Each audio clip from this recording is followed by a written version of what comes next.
it doesn't matter what label you have as a business.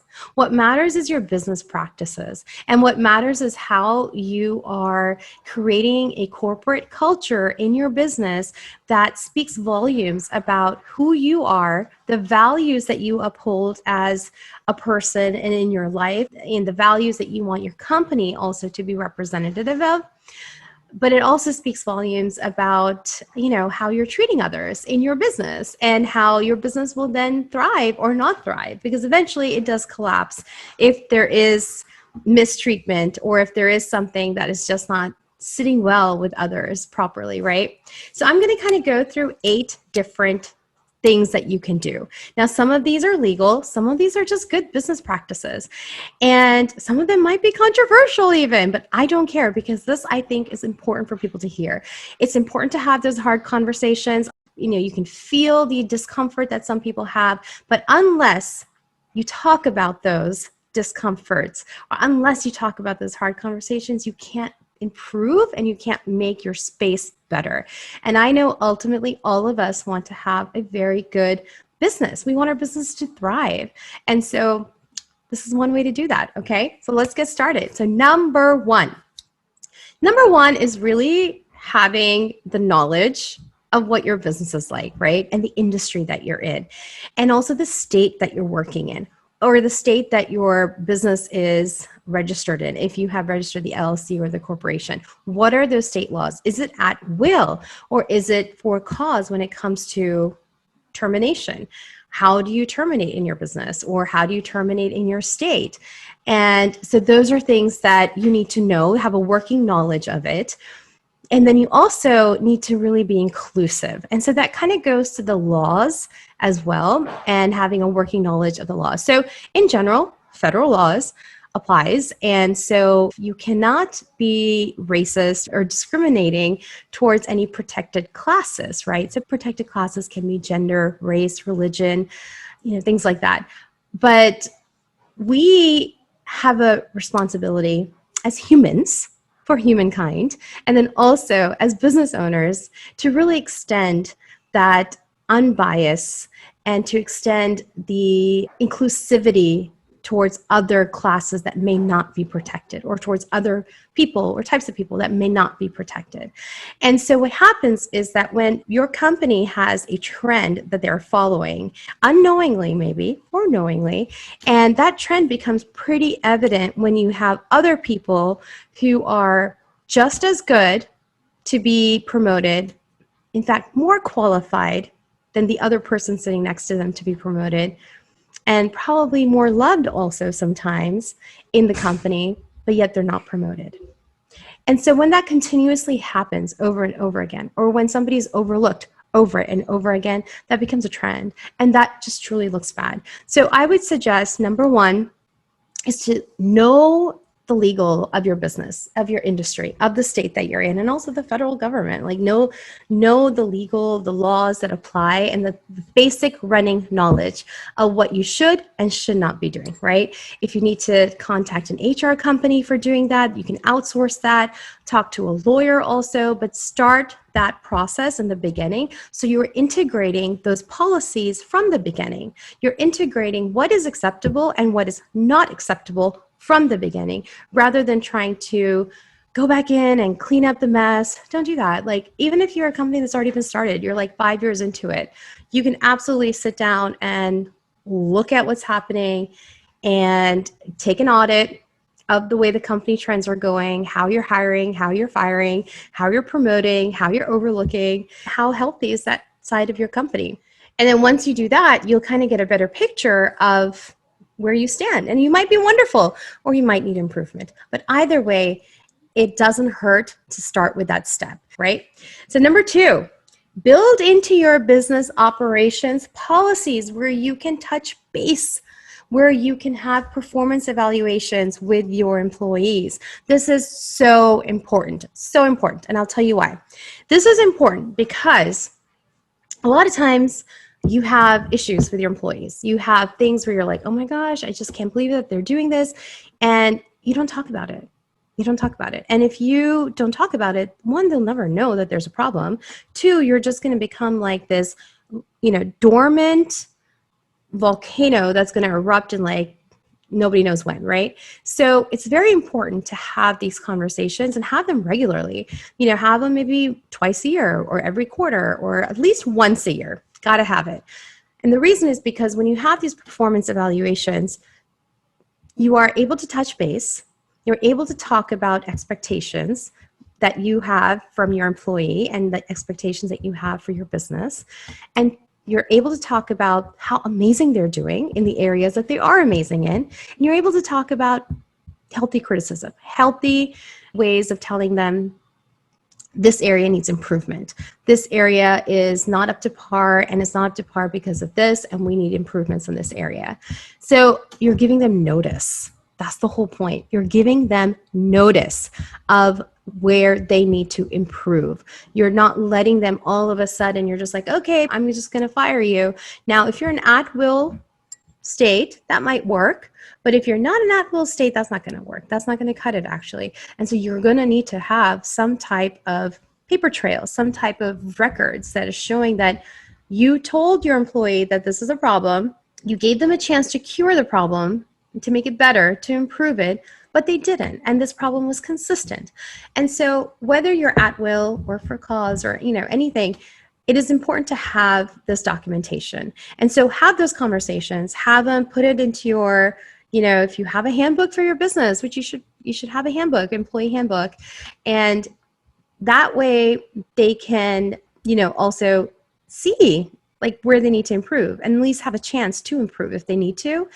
And that way you have those regular meetings with them, and also just always follow up with a written documentation of that meeting. Maybe have a standardized documentation for evaluations. And so where you have that out there and have that written document, send it over, place it into your records also. So that way you have a paper trail of that conversation. You have a paper trail of the notice also. And it's also just part of your business records. Put that in there, have it as a part of your process and a part of your operations as well. And it kind of goes into also having an employee handbook. A lot of people don't have this, but it's really good to have it because you really set out the expectations of what you are looking for in your employee. And it could be small, it could be big, it doesn't matter. It kind of talks about the mission of the business, the mission of your company, what employee expectations are.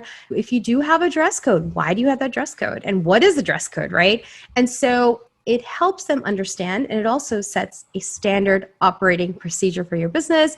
It's part of the ordinary course of your business, and it just makes it normal, like for your business. And so it's important to have these elements that are part of your business practices and part of your business operations. So number 4, getting rid of the bad liability apples. What do I mean by that? The bad liability apples. Those are the people that are causing trouble. Those are the people in your business that are causing friction. Those are the people that are maybe opening you up for discrimination suits where they are acting racist or they are being prejudiced against a certain type of or group of people, or they're the person that is maybe being lewd with other employees or causing a environment that it's uncomfortable for other employees. Get rid of them. There's no need for that. There's no space for that. It's just going to ruin the reputation of your business. It's going to cause so much drama in your business.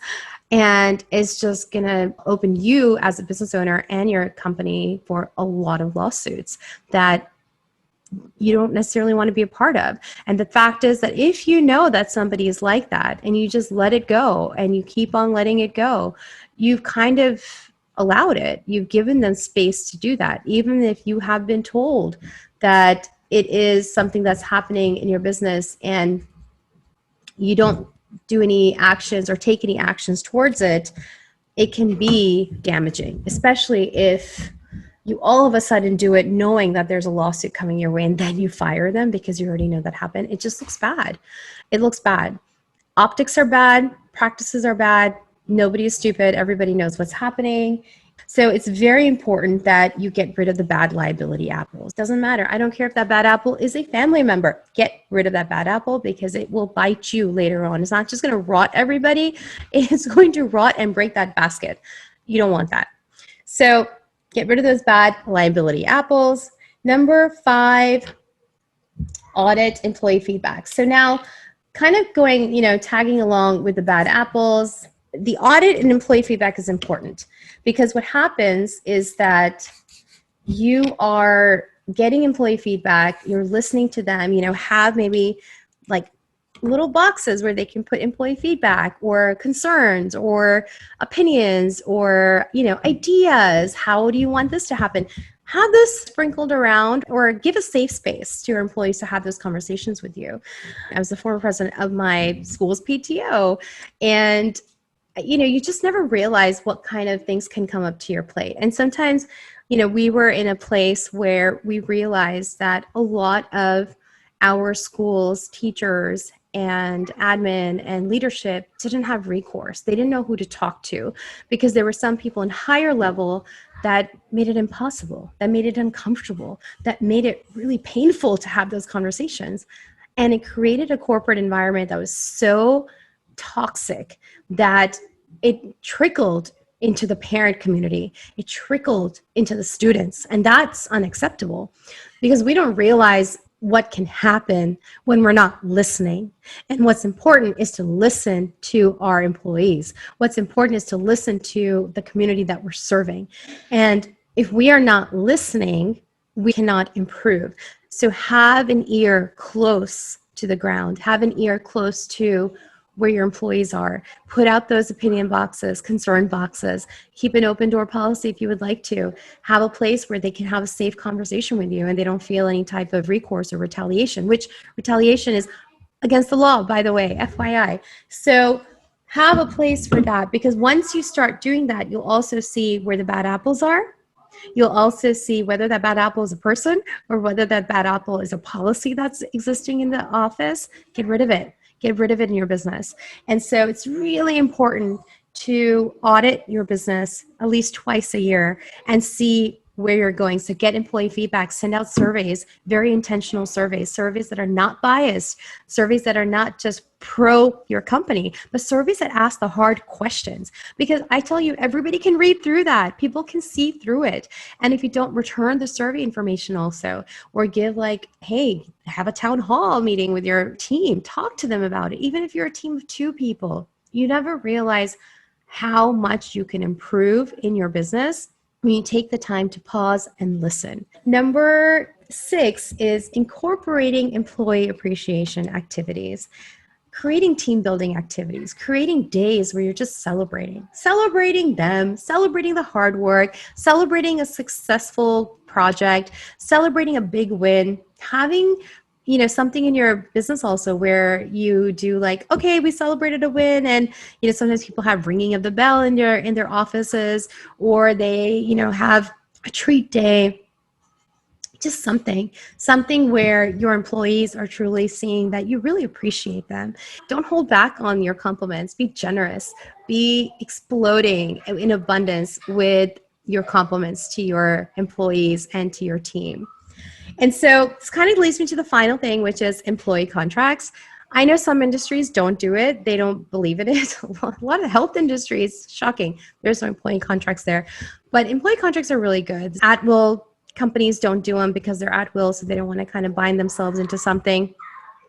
If it's not an employee contract, have something where it's a written understanding of what your employee's job description is and what the expectations are from your side on their job satisfaction, and then also their performance and things like that. So that way there's an understanding of what to expect, and understanding of what the standards are of your business and your mission and where you see yourselves going. I've given all these things. Start practicing it. Maybe it's not part of your practice, but if you start doing it and making a commitment to doing it, even if it's small little things, you will make it part of your business operations, and it will become a legal strategy that's incorporated in there. Okay, thank you so much. You guys have a wonderful day, and I'll catch you next time on Lab Chat.